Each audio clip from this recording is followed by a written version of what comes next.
اضطراب بے چینی کے ساتھ مانگے۔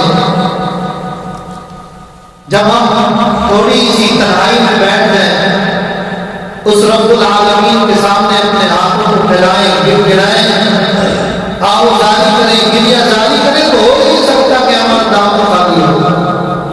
اور یہ حجاج بن یوسف کیسا آدمی تھا؟ اتنے آدمی کو قتل کرنے کے بعد موت کا وقت قریب آ رہا ہے، تو اس کی وحدت میں کہ حجاج جب کیا بنے گا؟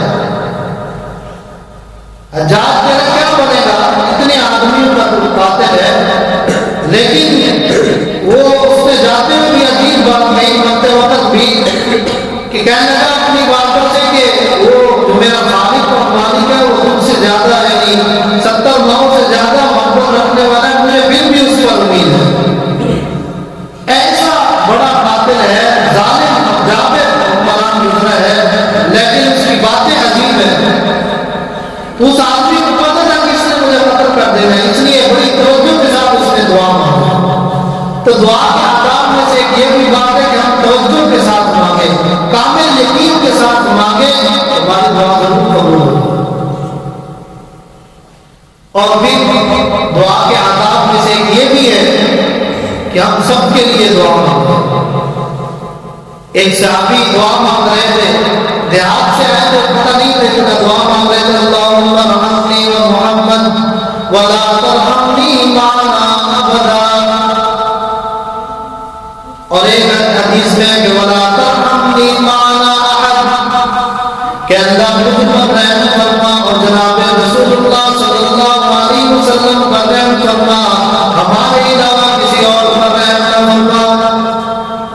آپ صلی اللہ علیہ وسلم نے یہ جب دعا سنی تو اس کو کہا کہ میرے صحابی اس طرح دعا نہیں مانگتے، بلکہ سب کے لیے دعا مانگو کہ اللہ میری بھی مغفرت فرما، مجھ پر بھی رحم فرما، اور میرے والدین پر بھی رحم فرما، میرے رشتہ داروں پر بھی رحم فرما، میرے اساتذہ پر بھی رحم فرما، ہمارے ساتھ رحم کرنے والوں پر رحم فرما۔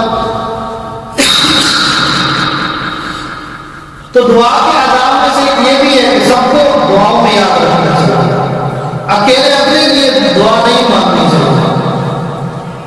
اور پھر جناب رسول اللہ صلی اللہ علیہ وسلم کا فرمان عالی یہ بھی ہے کہ تمام دعاؤں میں سب سے زیادہ جلدی قبول ہونے والی دعا وہ دعا ہے ما دعوت اسرع دعوة من دعاء غائب لغائب۔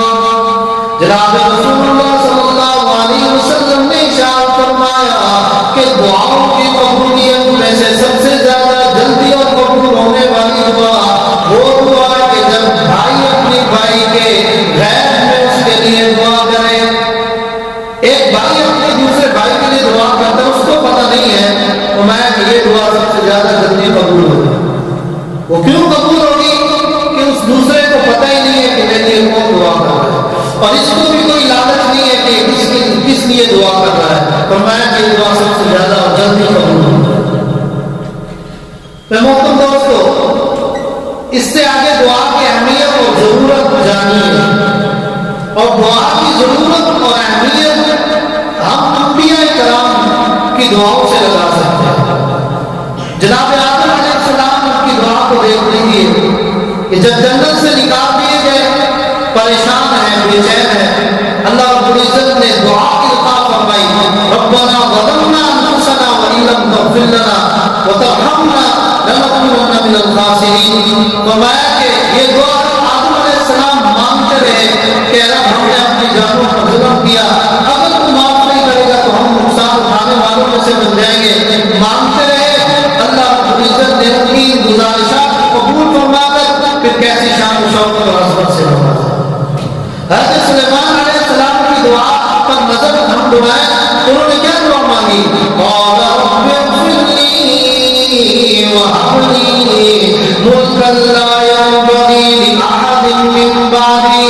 اے اللہ میری مغفرت فرما دیجیے، مجھے ایسی بادشاہت عطا کیجیے کہ میرے بعد کسی کو وہ بادشاہت نہ ملے۔ اللہ رب العزت نے جواب میں ارشاد فرمایا فسخرنا له الريح تجري بأمره رخاء